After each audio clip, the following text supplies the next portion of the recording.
स्वराज मराठीमध्ये आपलं स्वागत आहे. सर्वसामान्यांचा आवाज, निर्भीड, बेधडक, स्वराज मराठी.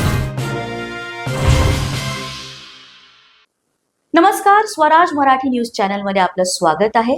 पाहूयात आजच्या टॉप 10 घडामोडी. दीनानाथ मंगेशकर हॉस्पिटलच्या डॉक्टर सुश्रुत घैसास यांचा राजीनामा, हॉस्पिटलची बदनामी थांबवण्यासाठी राजीनामा असं स्पष्टीकरण. 2015 पासून होते डॉक्टर घैसास दीनानाथ हॉस्पिटलमध्ये. तनिषा भिसे यांचा नुसता मृत्यू नाही तर हत्या, सुप्रिया सुळेंचं भिसे कुटुंबियांना भेटल्यानंतर प्रतिक्रिया. घैसांचा राजीनामा देऊन प्रश्न सुटत नाही असं वक्तव्य.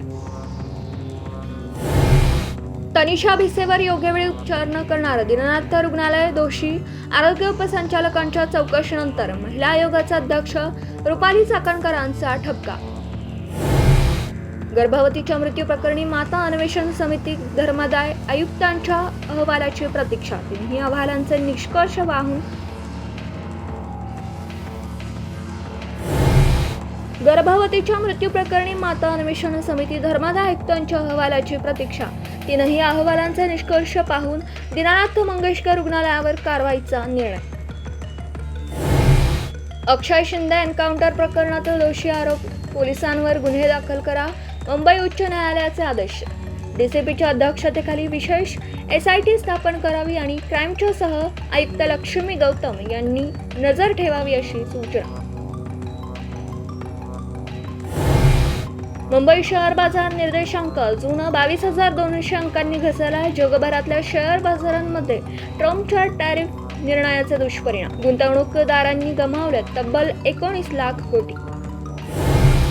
कुणाल कामराला मद्रास हायकोर्टाकडून पुन्हा दिलासा, कामराला 17 एप्रिलपर्यंत अटक करता येणार.